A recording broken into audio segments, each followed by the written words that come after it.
Bonsoir, bonsoir, bonsoir, mes bien-aimés dans le Seigneur. Voilà, on s'informe. L'heure est H et les jours J. Donc nous sommes là pour votre intérêt et l'intérêt de Dieu aussi, et qui sera aussi notre intérêt. Donc avant tout, nous allons prier. Avant tout commentaire, nous voulons que notre Dieu puisse agir au milieu de nous. Prions l'Éternel.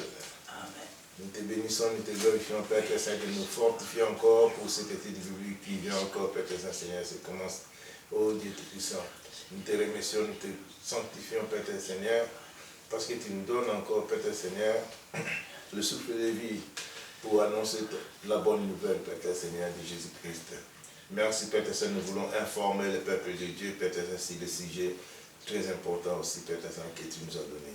Bénis tout et chacun, Père très Seigneur. Bénis aussi, Père Seigneur, chaque famille représentée. Bénis aussi, éternel Dieu, toute personne qui regardera nos vidéos et qui partagera. Nous voulons, Père Seigneur, te dire merci, Père Seigneur. C'est toi qui nous gardes dans le creux de ta main. Parce que ta parole dit ici, toi tu ne bâtis pas, celui qui bâtit, bâtira en vain. Nous voulons bâtir avec toi. Si toi tu ne gardes pas, celui qui garde, garde en vain, éternel Dieu. Garde-nous dans le creux de ta main. Et donne-nous encore peut-être la force pour continuer ton ministère.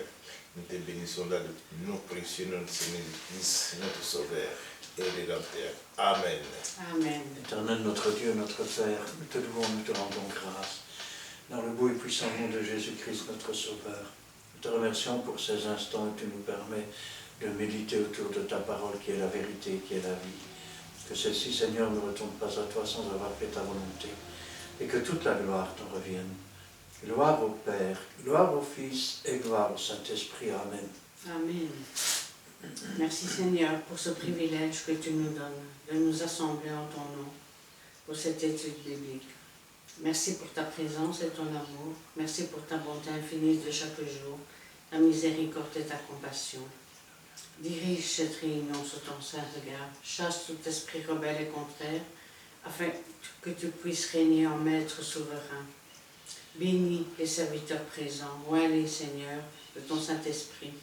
Remplis-les, Seigneur, de ta sagesse, de ton amour et de ton intelligence, et protège-les, Seigneur, des méchants et des orgueilleux.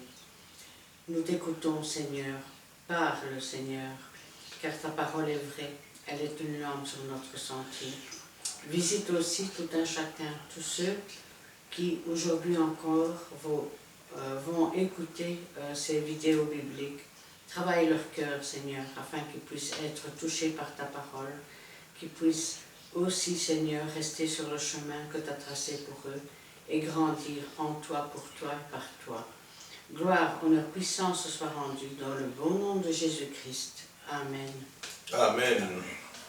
Voici, nous sommes là avec le rebond de notre étude biblique. Donc voilà, si vous avez remarqué, donc c'est aussi, nous pouvons dire que les voies du Seigneur sont insondables.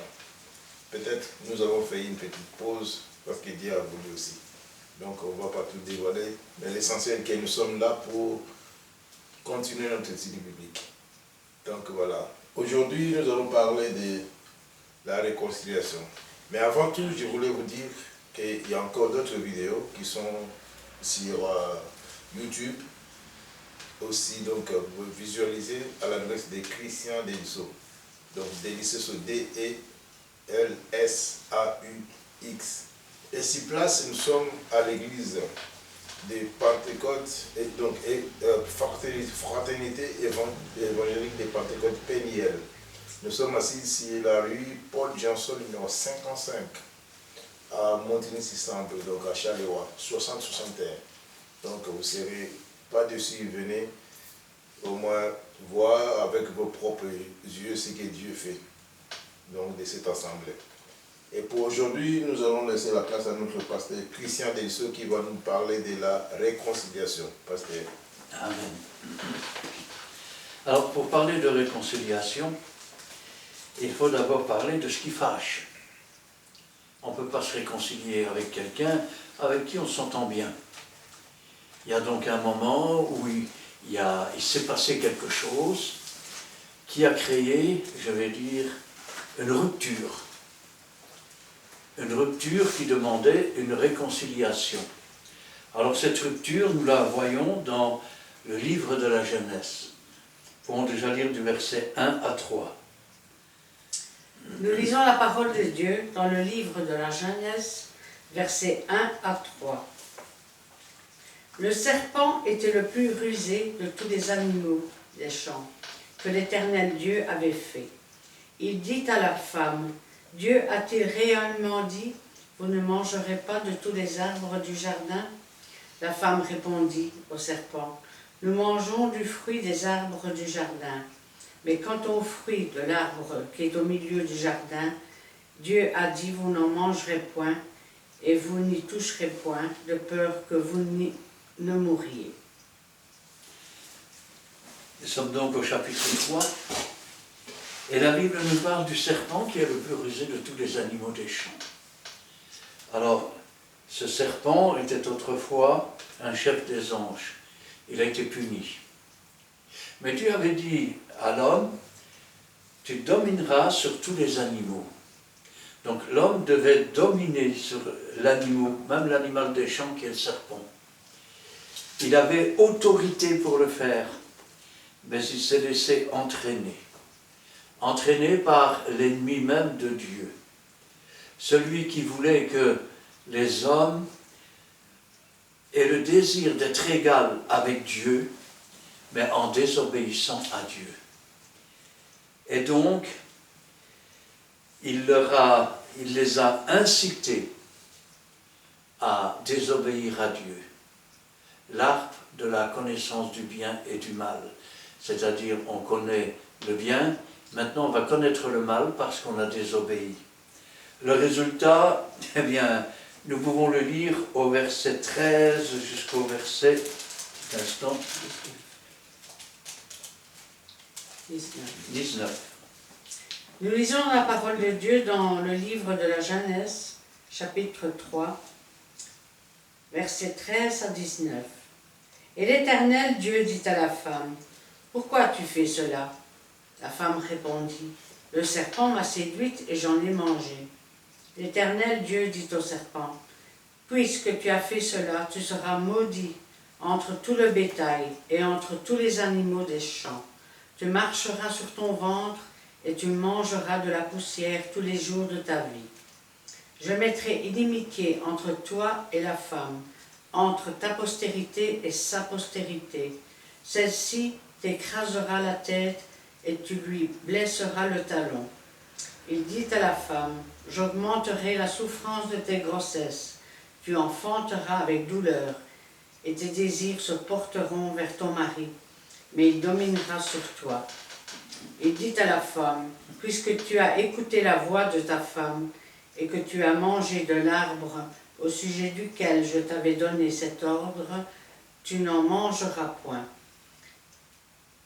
Le sol sera maudit à cause de toi. C'est à force de peine que tu en tireras ta nourriture tous les jours de ta vie. Il te produira des épines et des ronces, et tu mangeras de l'herbe des champs. C'est à la sueur de ton visage que tu mangeras du pain, jusqu'à ce que tu retournes dans la terre d'où tu as été pris, car tu es poussière et tu retourneras dans la poussière. » Amen. Nous voyons qu'il y a une rupture ici. L'homme, dorénavant, est chassé du jardin d'Éden. Dieu va même mettre des chérubins avec des épées flamboyantes afin d'empêcher de trouver le chemin de l'arbre de la vie et de revenir dans le paradis. À partir de ce jour-là, il y a une rupture. C'est-à-dire que le péché est entré dans le monde. Le problème avec le péché, c'est que c'est comme une maladie. Vous avez un virus et puis il mute. Et donc il prend une autre forme. Cette autre forme, elle est dirigée et elle va être guidée par les esprits méchants dans les lieux célestes. Si nous lisons le livre d'Enoch, nous verrons comment les démons ont appris aux femmes à séduire les hommes les femmes, comment ils ont appris aux hommes à attirer les femmes ou les hommes par l'argent, comment ils ont ils leur ont appris à, je vais dire, à renoncer à l'intégrité morale, à l'intégrité spirituelle et même à l'intégrité physique, et comment ils les ont conduits à multiplier les péchés, jusqu'au jour d'ailleurs de la grande inondation. Maintenant, il est vrai que nous avons le motif et nous avons la rupture. Maintenant, comment pouvons-nous réconcilier ces choses? La réconciliation, elle ne se fait qu'au travers de Jésus-Christ. Amen. Et nous pouvons d'ailleurs prendre dans le livre de Romains, chapitre 5, versets 7 à 11. Nous lisons la parole de Dieu dans le livre des Romains, chapitre 5, les versets 7 à 11. À peine mourrait-on pour un juste, quelqu'un peut-être mourrait-il pour un homme de bien. Mais Dieu prouve son amour envers nous en ce que, lorsque nous étions encore des pécheurs, Christ est mort pour nous. À plus forte raison donc, maintenant que nous sommes justifiés par son sang, serons-nous sauvés par lui de la colère. Car si, lorsque nous étions ennemis, nous avons été réconciliés avec Dieu par la mort de son Fils, à plus forte raison, étant réconciliés, serons-nous sauvés par sa vie. Et non seulement cela, mais encore, nous glorifions en Dieu par notre Seigneur Jésus-Christ, par qui maintenant nous avons obtenu la réconciliation. Amen. Alors, à peine mourrait-on pour un juste. Ce qui veut dire que de la justice, il n'y en avait plus beaucoup dans le monde. Des gens de bien, il n'y en avait plus beaucoup dans le monde. Et même au sein des temples et du temple, il n'y avait plus beaucoup de droiture, pas beaucoup de spiritualité. Il y avait des péchés et des péchés qui s'entassaient les uns après les autres. Jésus est le réconciliateur. Il est celui qui, malgré nos péchés, c'est nous qui avons péché, c'est nous qui avons offensé Dieu, c'est nous qui avons vécu comme si Dieu n'existait pas. Et malgré ça, c'est lui qui nous a tendu la main. C'est lui qui s'est offert en sacrifice pour que la punition de nos péchés retombe sur ses seules épaules, afin que, la mort ayant eu sa part, elle n'ait plus rien à nous réclamer. Pourtant, si nous regardons attentivement les livres de la Bible, nous verrons qu'au départ, cela ne nous était pas destiné. Eh non. Parce qu'au départ, Dieu s'était choisi un peuple qu'il a nommé Israël. Vous n'aimez pas les Juifs? Ah, j'ai une mauvaise nouvelle. Le salut vient des Juifs, et Jésus était Juif. Eh oui. Le mot juif signifie louange de Dieu. Alors, si vous n'aimez pas les louanges de Dieu, ben, c'est grave, hein? Maintenant, parlons un peu de cette histoire. Dieu s'est choisi un peuple. Et lorsqu'il est venu au milieu des siens, les siens ne l'ont pas reconnu. Aussi Dieu a décidé de susciter la jalousie d'Israël. Et pour susciter la jalousie d'Israël, Dieu a étendu sa réconciliation à tous les non-juifs. Je les appellerai les gentils. Je sais que dans les Bibles, on dit le païen, mais il faut savoir que païen est un mot qui dérive du mot paysan, et que le paysan, c'est celui qui travaille la terre, ça n'a rien à voir avec un pêcheur. Alors, nous pouvons prendre maintenant dans Romains, chapitre 11, et le verset 11 à 15. Nous lisons la parole de Dieu dans le livre aux Romains, chapitre 11, versets 11 à 14. Je dis donc, est-ce pour tomber qu'ils ont bronché? Loin de là, mais par leur chute, le salut est devenu accessible aux païens, afin qu'ils fussent excités à la jalousie. Or, si leur chute a été la richesse du monde et leur amoindrissement, la richesse des païens, combien plus en sera-t-il ainsi quand ils se convertiront tous?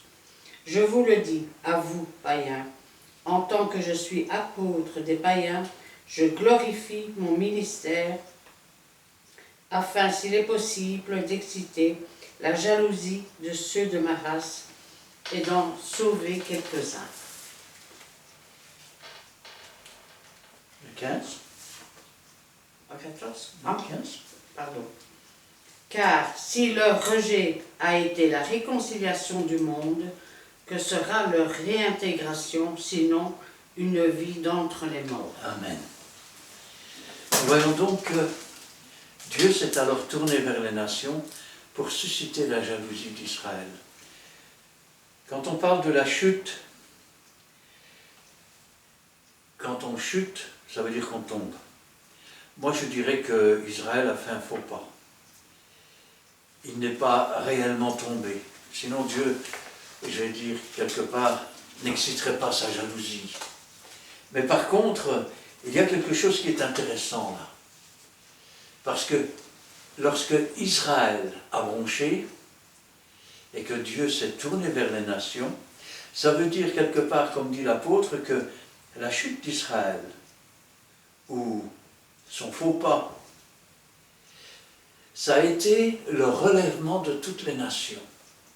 C'est-à-dire qu'à partir de ce jour-là, nous pouvons prendre ces paroles, je vais dire, comme étant accomplies. Dieu a tant aimé le monde qu'il a donné son Fils unique afin que quiconque, et tu peux remplacer quiconque par ton nom, afin que quiconque croit ait la vie éternelle. Et ce qu'il nous dit aussi, c'est que même si Israël a fait un faux pas ou est tombé, suivant le texte de la Bible, le relèvement d'Israël, qu'est-ce que ce sera? Car si le rejet a été la réconciliation du monde, que sera la réintégration, sinon une vie d'entre les morts? Le jour où les 12 000 de chaque tribu vont se relever et se convertir, ce sera la résurrection des morts. Alors, Israël est toujours le centre même, je vais dire, de Dieu. C'est là que Dieu veut faire résider son nom. Mais tenons-nous bien, Jésus avait dit, j'ai encore d'autres brebis qui ne sont pas de ce troupeau. Lorsque je les aurai rassemblés, les deux troupeaux ne feront qu'un. Ainsi donc, à partir du moment où nous devenons des enfants de Dieu et où nous profitons de cette réconciliation avec Dieu, nous ne formons plus qu'un troupeau avec le véritable juif. Et le véritable juif, ce n'est pas celui qui est circoncis dans la chair, c'est celui qui est circoncis dans le cœur et dans l'âme. Alors, Dieu se réconcilie avec nous en Jésus-Christ, faisant naître le Saint-Esprit en nous. Et là, nous sommes dans 2 Corinthiens, chapitre 5, versets 14 à 20. Nous lisons la parole de Dieu dans le livre de 2 Corinthiens, chapitre 5, les versets 14 à 20. Car l'amour de Christ nous presse, parce que nous estimons que si un seul est mort pour tous, tous donc sont morts. Et qu'il est mort pour tous, afin que ceux qui vivent ne vivent plus pour eux-mêmes, mais pour celui qui est mort et ressuscité pour eux. Ainsi, dès maintenant, nous ne connaissons personne selon la chair si nous avons connu Christ selon la chair. Maintenant, nous ne le connaissons plus de cette manière. Si quelqu'un est en Christ, il est une nouvelle créature. Les choses anciennes sont passées. Voici, toutes choses sont devenues nouvelles. Et tout cela vient de Dieu, qui nous a réconciliés avec lui par Christ et qui nous a donné le ministère de la réconciliation. Car Dieu était en Christ, réconciliant le monde avec lui-même, en n'imputant point aux hommes leurs offenses, et qu'il a mis en nous la parole de la réconciliation. Nous faisons donc les fonctions d'ambassadeurs pour Christ, comme si Dieu exhortait par nous, nous vous en supplions au nom de Christ, soyons réconciliés avec Dieu. Amen. Ainsi donc, c'est l'amour de Christ qui nous presse, parce que nous estimons que si un seul est mort, pour tous, tous sont donc morts. Ça veut dire que si Christ est mort pour nous, et qu'il n'est pas ce Christ que nous avons connu dans la chair, oui, je sais bien, un bonhomme, il y a 2000 ans, il est mort sur une croix, on dit qu'il a ressuscité, mais là, Christ est mort pour nous. Donc, nous sommes morts. Nous sommes morts pourquoi? Parce que nous sommes morts pour le monde et ressuscités en nouveauté de vie pour Dieu. Amen. Et qu'il est mort pour tous, afin que ceux qui vivent ne vivent plus pour eux-mêmes, mais pour celui qui est mort et ressuscité pour eux. Ainsi, dès maintenant, nous ne connaissons personne selon la chair. Et je vais le dire autrement. Si tu es charnel, tu ne connais pas Dieu, et Dieu ne te connaît pas. Si tu veux connaître Dieu, il va falloir faire mourir la chair et devenir spirituel. Alors tu seras connu de Dieu, tu connaîtras Dieu, et celui qui a le Fils a le Père. Celui qui a le Père et le Fils a le Saint-Esprit. Et celui qui marche selon l'Esprit ne pêche point. Et si nous avons connu Christ selon la chair, maintenant nous ne le connaissons plus de cette manière. Il n'est plus cet homme qui est mort il y a 2000 ans quelque part, il est le Christ vivant, celui qui est avec nous tous les jours. Il est notre appui, il est notre avocat auprès du Père, il est celui qui est le chemin, la vérité et la vie. Amen. Si quelqu'un est en Christ, il est une nouvelle créature. Jésus dira un jour, si tu ne nais de nouveau, tu ne peux pas voir le royaume des cieux. Et si tu ne nais d'eau et d'esprit, tu ne peux pas entrer dans le royaume des cieux. Deux choses différentes. Les choses anciennes sont passées, on pourrait dire ont disparu. Voici, toutes choses sont devenues nouvelles. Et tout cela vient de Dieu. Parce que Dieu était en Christ lorsqu'il a réconcilié tout ce qui est dans les cieux sur la terre en lui et par lui. Et tout cela vient de Dieu qui nous a réconciliés. Ça veut dire que nous n'étions pas connus de Dieu, nous étions séparés de Dieu, la porte des cieux était fermée, nos péchés nous condamnaient, mais il s'est réconcilié avec nous. Et c'est Christ qui en a payé le prix. Il nous a réconciliés avec lui par Christ et nous a donné le ministère de la réconciliation.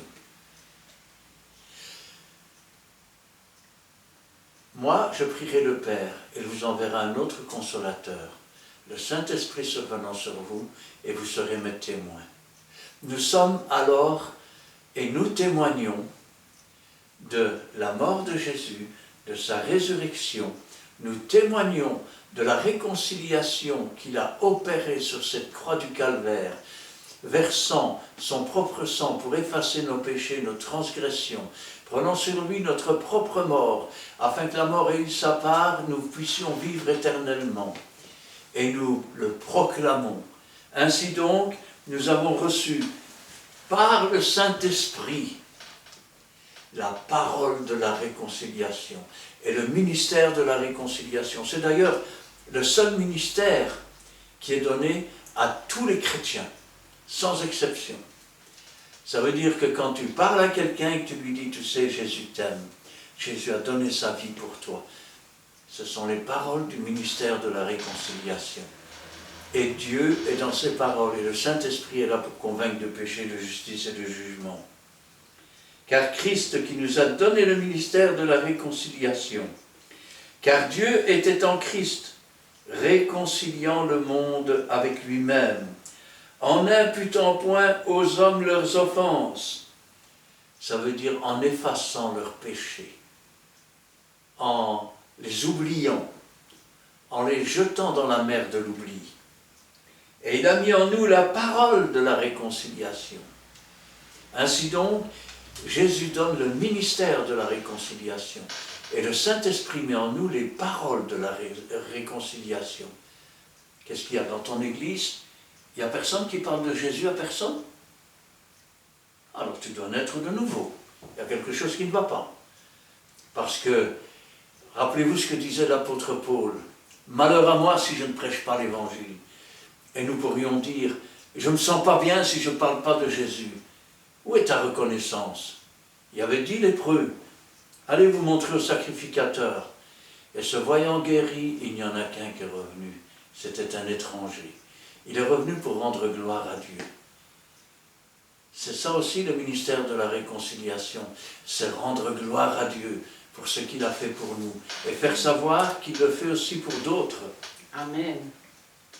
Car Dieu était en Christ réconciliant le monde avec lui-même, en n'imputant point aux hommes leurs offenses. Et il a mis en nous la parole de la réconciliation.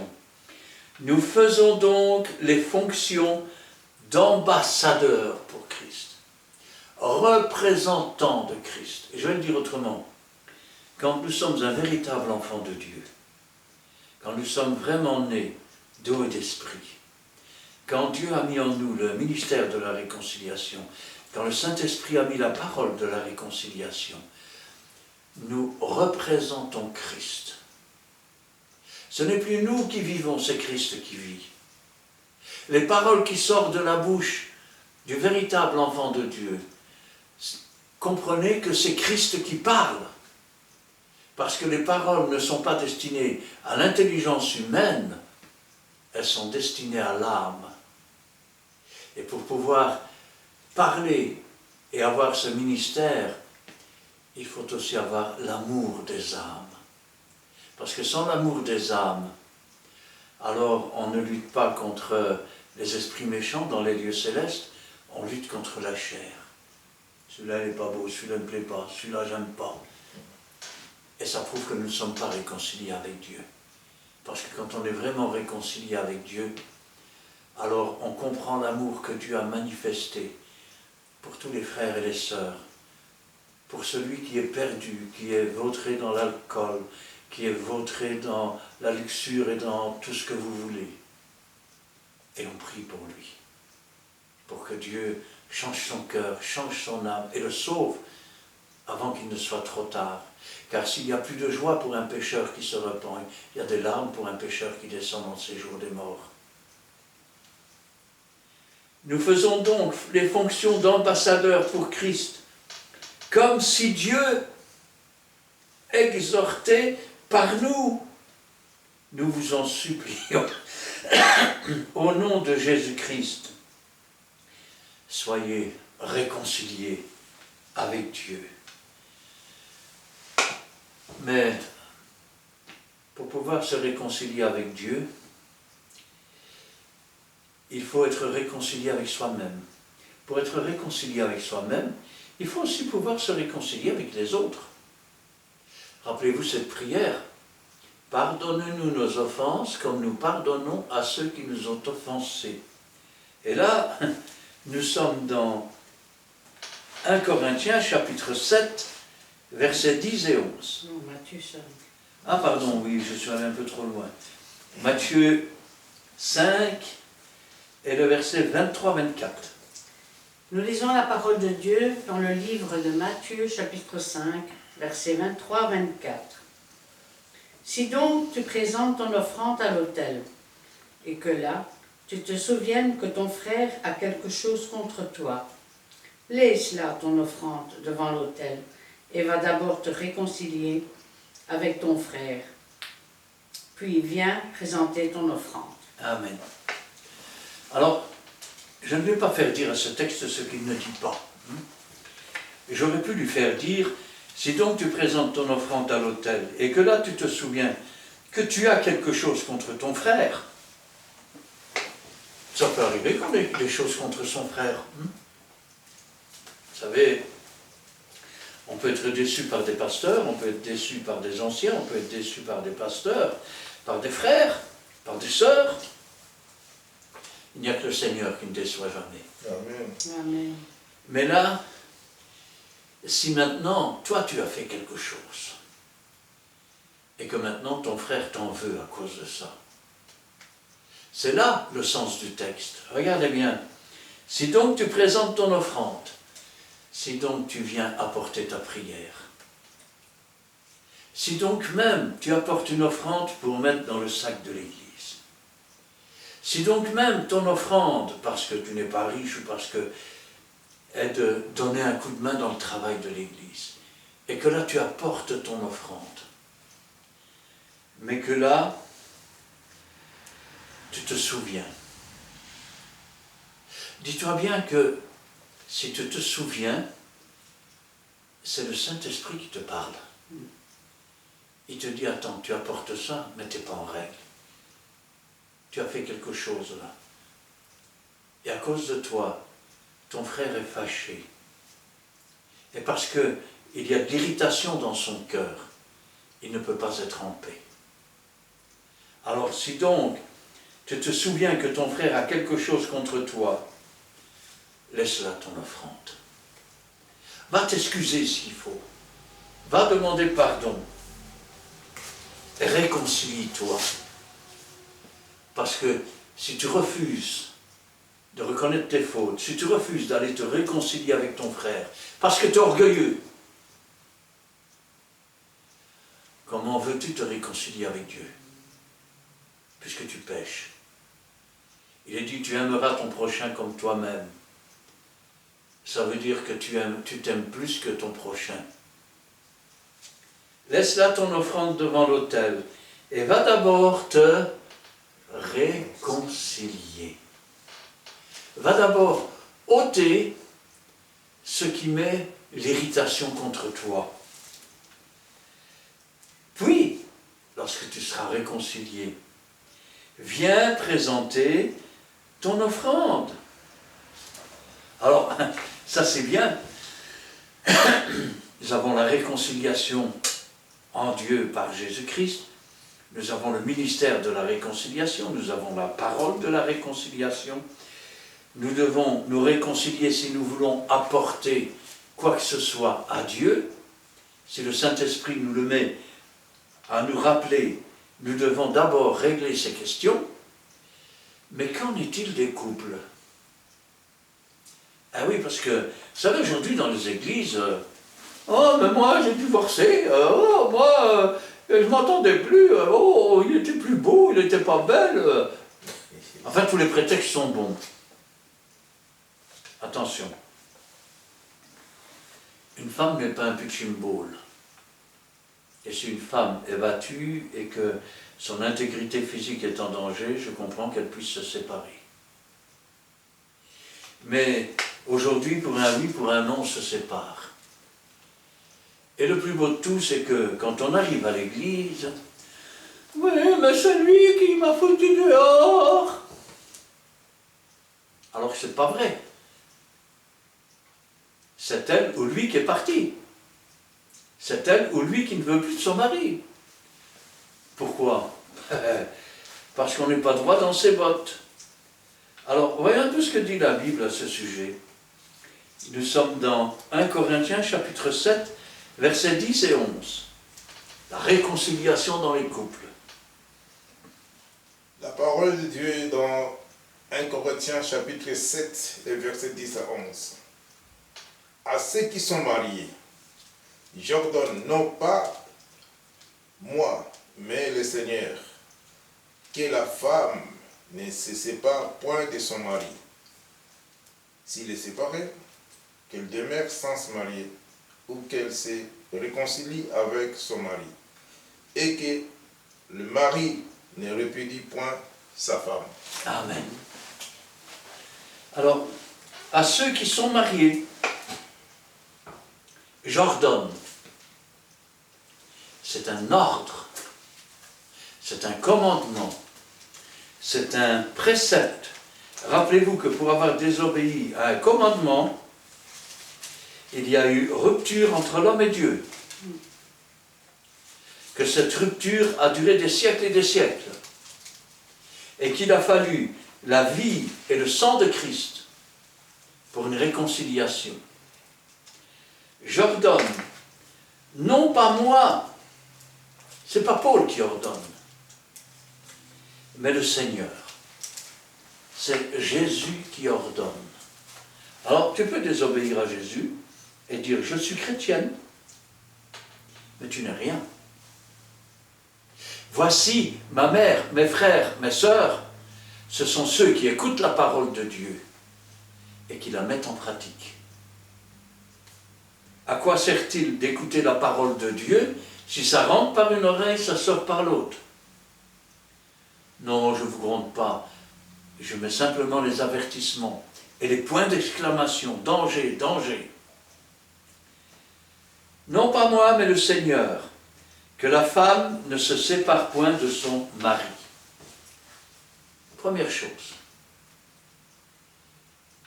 Tu es marié.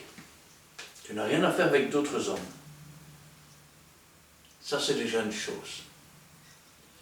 Avant de te marier, tu as côtoyé ton mari pendant peut-être 1 an, pendant 2 ans. Ah bien sûr, si tu le rencontres aujourd'hui, tu te maries la semaine prochaine, tu ne le connais pas. Et il est vrai que les premières années de mariage sont difficiles. Parce que 2 célibataires vivent ensemble et il faut pouvoir s'accorder pour pouvoir, non pas continuer à être 2 célibataires l'un à côté de l'autre, mais pour pouvoir prendre des habitudes de couple. Ainsi donc, les deux font la même chose. La femme ne doit pas essayer de changer son mari, et le mari ne doit pas essayer de changer sa femme. Les deux doivent s'accorder sur une ligne, afin de vivre en harmonie. Alors, que la femme ne se sépare point de son mari. Si elle est séparée, alors ça peut arriver. Vous savez, il arrive parfois quand une femme se convertit, son mari ne veut pas se convertir, et puis il la met dehors. Mais attention, parce que je me souviens d'une femme un jour qui m'a dit « Mon mari m'a mis dehors parce que j'étais chrétienne ». C'était pas vrai. C'est une femme qui court après tous les hommes. Voilà la vérité. Alors, si maintenant le mari la met dehors, alors elle est parfaitement libre. Mais si le mari consent à habiter avec elle, alors elle doit rester avec son mari. Parce que les enfants sont sanctifiés par le chrétien. Sinon, ces enfants seraient impurs.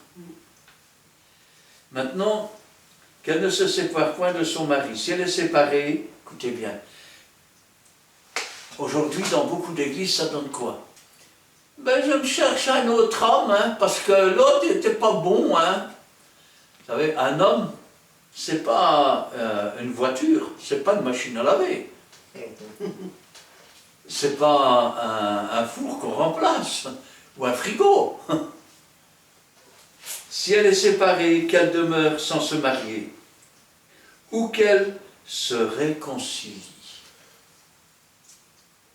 Si ton mari a quelque chose contre toi, va et réconcilie-toi avec ton mari. Pourquoi aller chercher ailleurs? De toute façon, ailleurs, tu n'auras que de la comparaison. Et que le mari, vous entendez, messieurs, j'en ai rencontré une plus jeune, elle est plus jolie. Hein. On sait toujours bien ce qu'on perd, on ne sait pas ce qu'on gagne. Et quand on se rend compte de ce qu'on a perdu, parfois il est bien trop tard. Hein. Alors, que le mari ne répudie point sa femme. Rappelez-vous les phrases qui sont prononcées jusqu'à ce que la mort nous sépare. Lorsque le mari meurt, la femme est parfaitement libre. Lorsque la femme meurt, l'homme est parfaitement libre. Mais tant qu'ils vivent, ils sont mariés.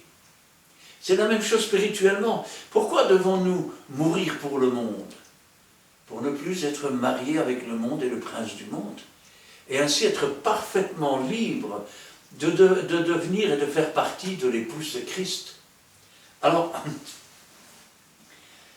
la réconciliation des Juifs et des nations maintenant.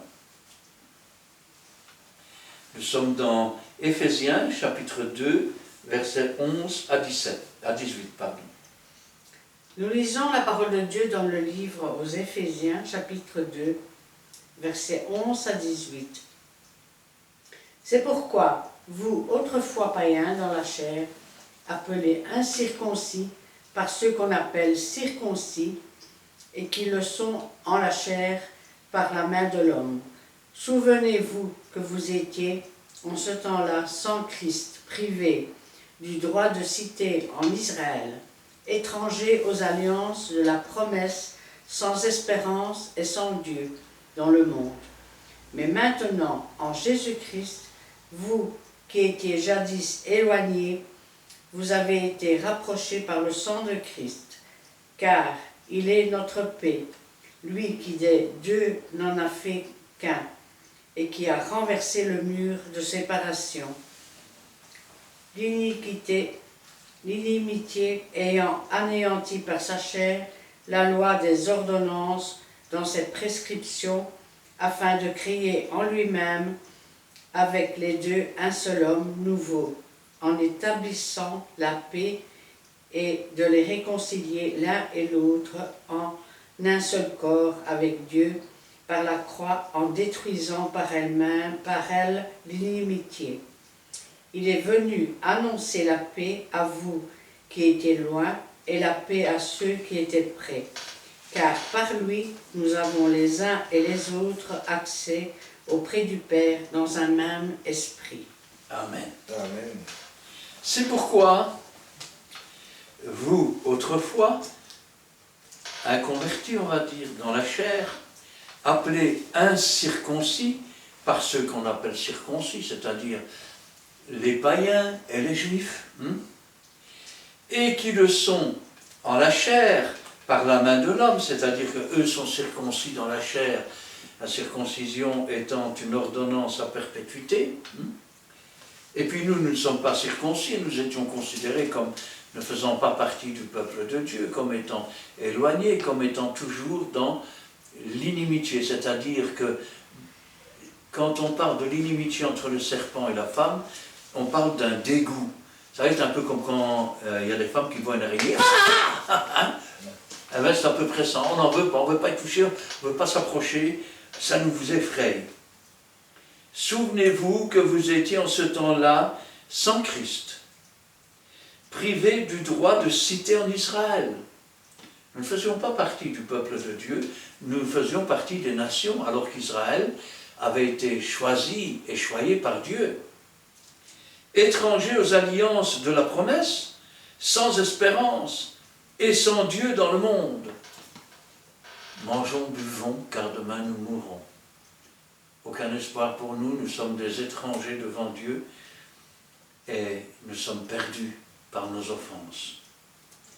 Mais maintenant, un changement. Rappelez-vous, Dieu se tourne vers les nations pour susciter la jalousie d'Israël. La chute d'Israël, c'est le relèvement des nations. Mais maintenant, en Jésus-Christ, vous qui étiez jadis éloignés, vous avez été rapprochés par le sang de Christ. Dieu nous a appelés et nous nous sommes approchés de Jésus-Christ. Jésus dira, nul ne peut venir à moi si le Père ne l'a appelé. Et nous nous sommes approchés de Jésus-Christ. Et nous avons reçu le pardon de nos péchés par Jésus-Christ. Nous avons été réconciliés avec Dieu par Jésus-Christ. Nous nous sommes rapprochés par le sang de Christ, car il est notre paix. Je vous donne ma paix, je vous laisse ma paix, je ne vous donne pas comme le monde. Lui qui des deux, c'est-à-dire d'Israël et des peuples du monde, des deux troupeaux, n'en a fait qu'un. Rappelez-vous ce que disait le Seigneur, j'ai encore d'autres brebis qui ne sont pas de ce pâturage. Celles-là, je dois aller les chercher, je les ramènerai et je ferai un troupeau avec les deux. Il a renversé le mur de séparation, l'inimitié. Il a renversé ce mur qui faisait qu'il y avait un dégoût entre Dieu et nous. Nous étions dégoûtants aux yeux de Dieu et nous étions comme Adam, on fuyait au travers des prétextes du monde, comme lui fuyait au travers des arbres. Ayant anéanti par sa chair la loi des ordonnances dans ses prescriptions, afin de créer en lui-même, avec les deux, un seul homme nouveau. Il a détruit les ordonnances qui nous condamnaient. Dieu avait choisi un peuple, il ne nous avait pas choisi. Mais voilà que Dieu s'est tourné vers nous et qu'il a, par son Fils Jésus-Christ, versé son sang pour effacer nos péchés, pour effacer nos transgressions, faisant tomber ainsi le mur de l'inimitié, nous rapprochant de Dieu et nous permettant de devenir des enfants de Dieu, selon la puissance et la volonté de sa parole. Afin de créer en lui-même, avec les deux, un seul homme nouveau, en établissant la paix avec Dieu. Et de les réconcilier l'un et l'autre en un seul corps avec Dieu, par la croix, en détruisant par elle l'inimitié. Autrement dit, le véritable enfant de Dieu, c'est un juif. Le véritable chrétien, c'est un juif. Rappelez-vous que le mot juif signifie louange de Dieu. Nous devons être des louanges de Dieu. Ma maison sera appelée une maison de prière. Amen. Vous êtes le temple, l'habitation de Dieu en esprit. Nous sommes les louanges de Dieu. Et nous louons Dieu. Il est venu annoncer la paix à vous qui étiez loin, et la paix à ceux qui étaient près. Car par lui, nous avons les uns et les autres accès auprès du Père dans un même esprit. Dans un même esprit. Dieu ayant, ou plutôt nous pourrions dire, la parole de Jésus s'étant accomplie, je prierai le Père et il vous enverra un autre consolateur, le Saint-Esprit survenant sur vous, et vous serez mes témoins. Ministère de la réconciliation. Nous terminerons avec, petit instant, avec Colossiens, et là nous verrons que c'est la parole de Dieu qui nous réconcilie. Au commencement était la parole était avec Dieu, et la parole était Dieu. En elle était la vie est la lumière des hommes. Tout ce qui a été fait par elle, et rien de ce qui a été fait n'a été fait sans elle. Elle a donné le pouvoir de devenir enfants de Dieu, lesquels sont nés ni de la volonté de la chair, ni de la volonté de l'homme, mais de Dieu. Et nous sommes dans Colossiens, chapitre 1, versets 18 à 23. Nous lisons la parole de Dieu dans le livre de Colossiens, chapitre 1, le verset 18 à 23. Il est la tête du corps de l'Église. Il est le commencement, le premier-né d'entre les morts, afin d'être en tout le premier. Car Dieu a voulu que toute plénitude habita en lui. Il a voulu par lui réconcilier tout avec lui-même, tant ce qui est sur la terre que ce qui est dans les cieux, en faisant la paix par lui, par le sang de sa croix. Et vous, qui étiez autrefois étrangers et ennemis par vos pensées et par vos mauvaises œuvres, il vous a maintenant réconciliés par sa mort dans le corps de sa chair, pour vous faire paraître devant lui saint, irrépréhensible et sans reproche. Si du moins vous demeurez fondés et inébranlables dans la foi, sans vous détourner de l'espérance de l'évangile que vous avez entendu, qui a été prêché à toute créature sous le ciel, et dont moi, Paul, j'ai été fait ministre. Amen. Amen. Il est la tête du corps de l'Église.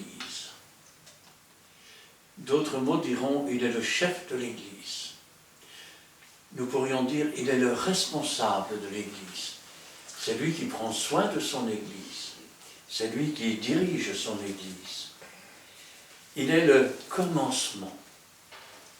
Sans lui, rien ne commence. Tenez par exemple, même dans le livre de la Genèse, le chapitre 1, qu'est-ce qui est dit? Au commencement, Dieu créa le ciel et la terre. La terre était informe et vide, il y avait des ténèbres à la surface de l'abîme. Et Dieu dit que la lumière soit. Cette lumière n'est pas une création, il est la manifestation de la véritable lumière qui éclaire tout homme dans le monde. Et nous avons contemplé sa gloire, une gloire comme la gloire du Fils unique venu du Père. Il est la tête du corps de l'Église. Il est le commencement, le premier-né d'entre les morts. Le premier-né d'entre les morts. Ce qui veut dire qu'il est le premier en toutes choses. Il est le premier à être mort, à avoir déposé nos péchés dans le séjour de l'oubli. Et il est le premier à être ressuscité et à être rentré dans le ciel. D'abord dans le paradis, ensuite dans la maison du Père. Vous direz que ce n'est pas dans la Bible, ça, si.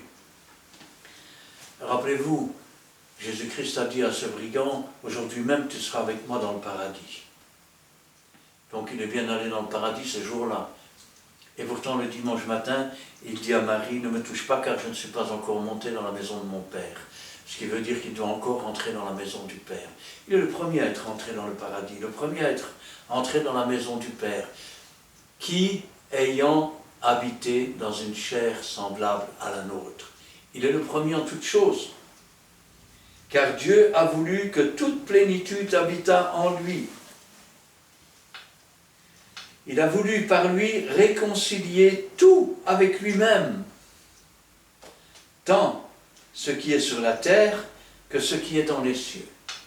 Quand Jésus a fait la réconciliation, il ne nous a pas seulement réconciliés avec Dieu, il ne nous a pas seulement réconciliés avec le Saint-Esprit, il nous a réconciliés avec les cieux, il nous a réconciliés avec les anges, il nous a réconciliés avec les archanges, il nous a réconciliés avec tous les êtres célestes, à l'exception des anges déchus qui ont quitté leur demeure première et qui sont devenus des esprits errants et contre lesquels nous devons lutter aujourd'hui. Comme Israël a dû chasser toutes ces nations devant elle, et c'est Dieu qui les chassait pour ne pas aller trop vite, de façon à ce que les animaux ne viennent pas habiter dans les villes. De même, nous devons chasser les esprits méchants qui sont dans ce pays que Dieu nous a promis. Car Dieu a voulu que toute plénitude habitant en lui. Il a voulu par lui réconcilier tout avec lui-même, tant ce qui est sur la terre que ce qui est dans les cieux, en faisant la paix par lui, par le sang de la croix. Autrefois, le sang des animaux couvrait les péchés. C'était insuffisant, c'était des couvertures en attendant, et les sacrifices devaient être sans cesse renouvelés, parce que chaque fois, le péché sortait de la couverture. Mais quand Christ est venu, il a effacé les péchés. Il les a jetés dans le séjour des morts. Ça veut dire que la mort a eu sa part, qu'elle n'a plus rien à réclamer, et que quiconque croit en Jésus hérite la vie éternelle. Amen. Et vous qui étiez autrefois étrangers, ennemis par vos pensées, par vos mauvaises œuvres, ça veut dire que nous n'étions pas différents de tous les autres païens. Aujourd'hui, malheureusement, dans les églises, je dois le dire, certains chrétiens oublient ce qu'ils ont été avant d'être chrétiens. Ce qui leur permet de juger, de condamner. Alors que la Bible est claire, nous étions autrefois des étrangers, des ennemis par nos pensées, par nos mauvaises œuvres. Il vous a maintenant réconciliés par sa mort dans le corps de sa chair. Il fallait, je vais dire, une offrande. Pour sauver un être humain en chair, il fallait une offrande humaine en chair. Si bien que Jésus était à la fois parfaitement Dieu, mais il était aussi parfaitement homme. Il a été tenté en toutes choses. Et c'est parce qu'il a réussi et qu'il a vaincu qu'on peut l'appeler le second Adam. Le premier Adam est tombé, le second Adam nous a relevés. Pour vous faire paraître devant lui, saint, irrépréhensible et sans reproche. Une fois que Jésus a effacé nos péchés, que nous l'avons accepté pour sauveur, que nous lui avons donné notre cœur, notre âme et notre vie, nous sommes alors réconciliés avec Dieu. Et là, à partir de ce moment-là, il nous regarde comme étant saints et irrépréhensibles. Ça ne veut pas dire qu'il faut négliger la sanctification sans laquelle personne ne verra Dieu. Si du moins, il y a une condition quand même, hein, si du moins vous demeurez fondés ou construits et inébranlables, c'est-à-dire stoïques, ou si vous préférez, indestructibles, dans la foi, c'est-à-dire dans la confiance en Dieu. Or, la foi, c'est une assurance des choses qu'on ne voit pas, une démonstration de celles qu'on ne voit pas. Sans vous détourner, sans commencer à dévier de l'espérance de l'Évangile, de l'espérance qu'apporte la bonne nouvelle. Rappelez-vous que les chaussures, ce sont celles que donne le zèle de l'Évangile. Évangile signifiant bonne nouvelle, que vous avez entendu, qui a été prêché à toute créature sous le ciel. Et Paul disant, dont moi, Paul, j'ai été fait le ministre. Aujourd'hui, je pense que si j'avais une parole à vous dire, c'est soyez réconciliés avec Jésus-Christ. Rappelez-vous les commandements du Seigneur. Si quelqu'un a quelque chose contre toi, réconcilie-toi avec. Si maintenant tu as quitté ton mari, retourne avec ton mari. Et toi, si tu as répudié ta femme, va la rechercher. Parce que si tu l'as répudiée, sauf pour cause d'adultère, et qu'elle commet adultère, c'est toi qui en paieras la peine. Même chose pour le mari. Si tu as quitté ton mari alors qu'il ne t'avait rien fait, rappelle-toi toujours que s'il se met avec une autre femme, c'est toi qui paieras la peine de l'adultère. Parce que c'est toi qui l'as poussé. Rappelle-toi aussi que être réconcilié avec Dieu, ce n'est pas dire « je suis chrétien », venir à la réunion, chanter par exemple « je n'ai que toi, Seigneur », Et une fois que tu es sorti de l'église, tu as tout ce que tu veux, sauf Dieu. Être réconcilié avec Dieu, c'est aussi avoir le ministère de la réconciliation. Être ambassadeur. Quand un ambassadeur se traîne dans la boue, qu'est-ce qu'on fait? Déjà, ça fait un scandale. Ensuite, on le déclasse. Combien de serviteurs, de soi-disant serviteurs de Dieu, ont scandalisé le monde par leurs mauvaises actions? Montre que le Seigneur vaut beaucoup plus que ça. Et que lui, on ne l'achète pas. Il n'est pas à vendre. Il s'est donné volontairement. Et il se donne volontairement à nous. Nous nous donnons volontairement au Seigneur. Ce n'est pas pour vivre selon la chair, ce n'est pas pour vivre selon le monde, ce n'est pas pour vivre dans la rupture avec Dieu, mais c'est pour demeurer dans la réconciliation avec Dieu. Afin que le moment venu, le Seigneur puisse nous dire: viens, bon et fidèle serviteur, viens, bonne et fidèle servante, entre maintenant dans le repos de ton Maître. Amen. Amen. Amen. Voici, tout est dit, tout est parfait. Voilà, réconcilions-nous avec notre Créateur.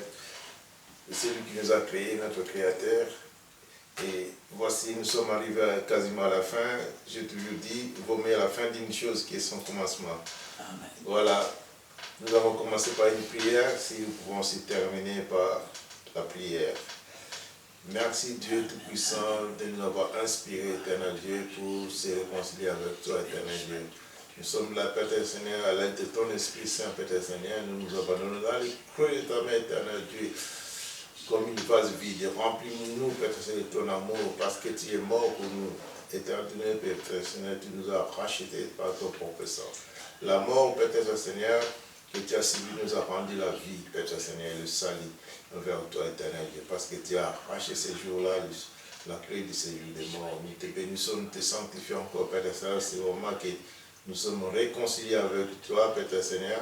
Nous voulons marcher, surtout, Père Seigneur, fonder notre foi, Père Seigneur, en toi, pour toi et avec toi. Nous voulons, Père Seigneur, te dire merci de Tout-Puissant pour ces moments de Tout-Puissant, pour ces moments que nous venons de passer, Père Seigneur, avec toi. Nous te bénissons, nous te glorifions, Père Seigneur.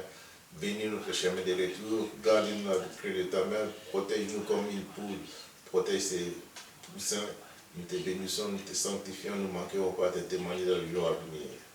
Gloire au Père, gloire au Fils et gloire au Saint-Esprit. Amen. Amen. Oui, éternel, notre Dieu, notre Père, béni sois-tu et gloire à toi dans le beau et puissant nom de Jésus-Christ, notre Sauveur, notre Rédempteur, notre Réconciliateur. Nous voulons te remercier, Seigneur, pour ta parole, parce qu'elle met un baume dans nos cœurs, parce qu'elle nous encourage à nous approcher de toi, parce qu'elle est la vérité, parce qu'elle est la vie. Qu'elle puisse toucher les cœurs et les âmes de ceux qui l'entendront, et que toute la gloire t'en revienne. Parce que c'est à toi qu'appartiennent l'honneur, la puissance et la gloire. Parce que tu ne donneras pas ta gloire à un homme. Gloire au Père, gloire au Fils et gloire au Saint-Esprit. Amen. Amen. Merci Seigneur pour cet instant béni passé avec toi, pour cette étude biblique sur la réconciliation. C'est vrai que ta parole est vraie, elle est une lampe sur notre sentier. Et toi tu es vie et lumière, c'est toi qui as tracé notre chemin. C'est toi qui tiens notre main faible dans ta main puissante et qui guide nos pas dans tes empreintes. Aujourd'hui, tu nous as parlé sur la réconciliation au Dieu Tout-Puissant. Et tu nous demandes de nous réconcilier avec toi. C'est un ordre que tu nous donnes. Et nous voulons t'obéir, nous qui sommes tes enfants, car c'est un honneur d'être appelé enfant de Dieu.